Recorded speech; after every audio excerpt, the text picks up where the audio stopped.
მოგესალმებით მეგობრებო, ვიცი რომ ვარ ძალიან უცნაური ადამიანი და ეს ძალიან მომწონს.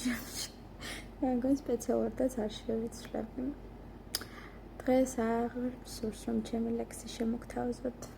სურს ერთ-ერთი ჩემი ფავორიტი ლექსი შემოგთავაზოთ რილკეს შემოქმედებიდან სიმარტოვე.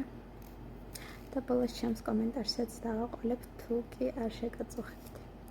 სიმარტოვე წვიმას მოჰქავს, ხვიდან ამოდის საღამოებთან შესახვედრად მიემართება. დაბლობებიდან ერთიანად აიწვართება, ცისკენ მიულტვის, სადაც ყოფას საზღვარი არ აქვს და მერე ციდან ეშვება და თავს ესხმის ქალაქს.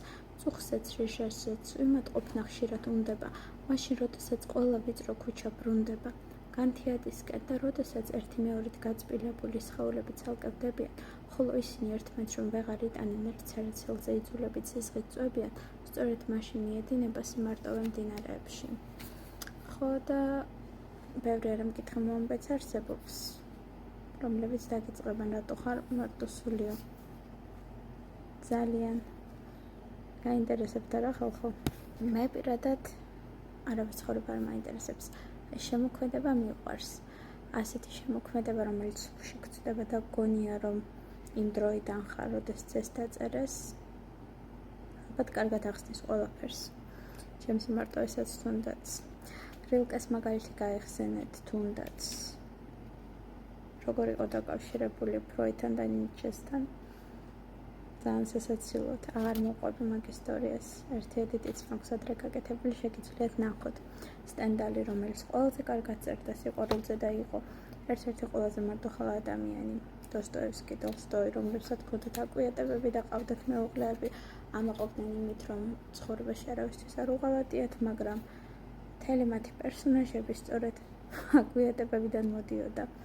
აი ეს არის სწორედ სახალისო და ასე ვთქვათ, წარმოდგენას გიქარწყლებს ადამიანს და როდესაც გონებით უკვე ყველაფერს ხვდები, უფრო ნაკლებად გჯერა რამის.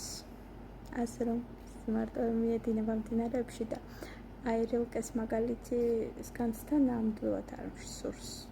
რაც ამ ლექსში აქვს აღწერილი. ფრაგმენტები მარტო სულთათვის ასევე ძალიან მიყვარს. ავაზა არის ერთ-ერთი დიდებული ლექსი ჩემი აზრით. ხო და ერთი უსახელო ლექსი აქვს, რომელიც ჩემი აზრით ყველაზე რომანტიულია და ეხება სიკვდილს. ძალიან სასაცილოა ვიცი, მაგრამ ასეა.